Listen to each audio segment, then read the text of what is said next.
This is Brian Shannon, and I'm the founder of Shannon and Associates, an independent consulting firm that partners with leadership teams and healthcare organizations to produce cost savings that range from $5 to $100 million. The key to our success? We hardwire the 8 habits of highly effective cost management into your organization's DNA to strengthen execution capacity and lower cost. By leveraging the hidden reserve of in-house experts, your organization no longer needs to rely on outside firms year after year. Quite often we're asked what we see as our number one key to success for cost reduction in hospitals, health systems, and large medical groups. I can state unequivocally it is an engaged management team. This key to success may seem obvious to you, but you might be surprised to find that the approaches taken to cost reduction in your organization are not always in sync with this number one key to success. How can this number one key to success be hardwired into every step of your cost reduction process? I can't emphasize enough the importance of setting a cost reduction goal at the outset. This seems obvious, but at least half of the organizations we talk to just dive into a cost reduction effort without a goal. And as you can imagine, it is impossible to gauge progress or engage your leadership team without a goal. There's a common misconception that an in-depth cost assessment must be completed before a cost reduction goal is set. The problem is that tying the goal to benchmarks invites pushback that can ultimately undermine the integrity of the goal itself. Benchmarking may play a role in the setting of targets, but a cost reduction goal should be based on a capital position analysis. The capital position analysis quantifies a gap based on the organization's strategy and the capital required to carry out that strategy, the financial requirements associated with the planned bond rating, the projected cash on the balance sheet, projected cash flow, and the resulting gap between required cash flow and actual cash flow. A capital position analysis that ties your organization's strategy to its balance sheet and operations produces a cost reduction goal that should be considered unassailable. A goal based on this approach would then go a long way towards engaging your leadership team. Setting expectations that elicit superior performance is quite a challenge in many healthcare organizations. In fact, over a third of executives we've surveyed have identified target setting as their weakest link. Fast-tracking targets is the single most effective way to signal to your management team that you're serious about meeting your cost reduction goal, and target setting will also clearly identify the contribution you will expect from each and every member of your middle and senior management team towards goal achievement. Detailed targets should be set and communicated within a 4 to 6 week period of the establishment of the cost reduction goal. There are several considerations for target setting that will strengthen engagement and advance your cost reduction effort. Targets must be set on a top-down basis. The alternative involves haggling as you attempt to get buy-in on cost reduction targets. But given the fact that most managers believe they are running a tight ship, this alternative is just not viable in most organizations. Benchmarking is not the same as target setting. In fact, there can be several considerations that might go into the target setting process. While benchmarking comparisons may play a significant role, so too can historical trends, budgetary performance, the strengths and weaknesses of the department, their history with cost reduction, executive judgment, and of course, the cost reduction goal that has been established. And it should be noted that targets can be set without benchmarks. There are many departments where benchmarking data may not be available as an input to target setting, but the absence of benchmarks cannot exempt these areas from the cost reduction target setting process. The assumption should be that these departments at least share proportionally in the cost reduction effort. The time spent setting targets will directly impact the savings that are realized, and this is a huge takeaway. If, for example, your organization needs to fully realize a $10 million cost reduction goal within a year, but it takes 6 months to nail down the targets, the first year goal in effect becomes $20 million or more. One of the ways of mitigating the inevitable pushback to target setting and to benchmarking is to engage the executive team in setting the targets for their department heads. We recommend a process in which senior leadership is presented a roll-up of their departments with relevant benchmarking and budgetary data along with historical trends. Then, over a 1 to 2 week period, each executive can reassign cost reduction targets across their departments based on their familiarity with strengths and weaknesses, cost reduction history, benchmarking anomalies, safety and quality concerns, and growth plans. Keep in mind that this is intended solely as a reallocation exercise as the executive must keep to the overall savings target that's been identified for that executive in the aggregate. While there may be a role for outside consultants or in-house staff in providing an analysis of departmental expense opportunities, this process places the executives as the owners and the communicators of the departmental targets. Targets should allow for slippage. Typically, there can be as much as a 20% slippage due to the failure to fully develop and execute plans.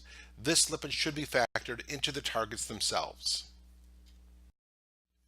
An unwillingness to set targets will doom your organization's cost reduction effort to fail. If you do not set targets, you'll be sending a powerful signal to your leadership team that initiatives and activities are what's important to you, but accountability and results are not. This entire process may seem counterintuitive. How can we set targets before we develop plans so we know what we can achieve? Our response, as you might expect, is that absent the targets, you will not get the level of management engagement and accountability needed to develop and execute the plans and produce the results. Quite often we will hear about managers, how weak they are. They've worked in the organization for so many years that they don't know what they're doing. They can't understand payroll, budget, productivity reports. They need a lot of hand-holding. Their plates are full. They're so overwhelmed, so how can I ask more of them? Given their workloads and limitations, how can we set cost reduction targets without somehow asking for permission? But in the Harvard Business Review article, the author identifies the critical determinant of a performance improvement effort. And it's not bolder ideas or greater use of technology or additional management training. It is when management becomes committed to demanding higher levels of performance, what the author views as the most universally underdeveloped management skill. It may be very tempting to bring in a big consulting firm to assist you with your cost reduction effort. But while we understand the appeal of outside subject matter experts, a dependency on outside firms will ultimately stunt the management development and execution capacity that's required to sustain results. These outside experts do not know your organization the way your experts do. And by relying on your in-house experts to develop cost reduction plans, your plans are much more likely to work because your managers, directors, executives own these plans. Many organizations believe that they follow a disciplined decision-making process for hiring new and replacement positions. The process may include a committee review, or each VP may have the discretion to authorize replacement hiring. The goal is typically how quickly we can turn around the position requests for posting, requisitions, and filling, so it shouldn't be a surprise when this process fails to make a dent in labor cost. However, when you adopt a cost reduction goal, this focus should change. Two organizations we worked with recently were hugely successful by committing to approving for hire no more than a targeted percentage of FTEs that were terminated. They focused on exercising greater restraint on the positions requested, as well as the proportion of those positions submitted that were approved. As you might expect, this led to many spirited and sometimes contentious discussions with decisions based on organizational priorities, a true first things first philosophy. This target-based position authorization process dramatically slowed hiring, accelerated savings, and minimized the displacement of employees towards achievement of their labor cost reduction goals. Making changes to this process can be challenging and sensitive. The pushback you'll get is twofold. Stop micromanaging me. Let me decide how I will meet our cost reduction targets, and I'll decide what hiring is appropriate. And how can we act on attrition if we don't know what our plans will look like? For example, if a pharmacy tech resigns, how can I make a decision to fill or not fill the position before the cost reduction plan is developed and implemented? While this pushback may seem perfectly reasonable, the failure to move quickly with a target-based process to position control will delay the timing of savings and may result ultimately in greater employment displacement down the line. And there's no doubt that implementing a disciplined hiring process will keep your cost reduction goal front and center and keep your middle and senior management team engaged throughout. There will always be distractions, execution barriers, and other priorities, as well as general noise in the organization. And that is why it is so important to stay the course. While most organizations would prefer to conduct fewer rather than more meetings, a bi-weekly steering committee meeting is needed to maintain the stick-to-itiveness and accountability throughout the cost reduction process. The steering committee agenda should incorporate updated results tracking of labor and non-labor expenses on a global and on a VP-specific basis. There should be an opportunity for each of the executives to provide regular updates on progress made with communications, target setting, cost reduction planning, and results.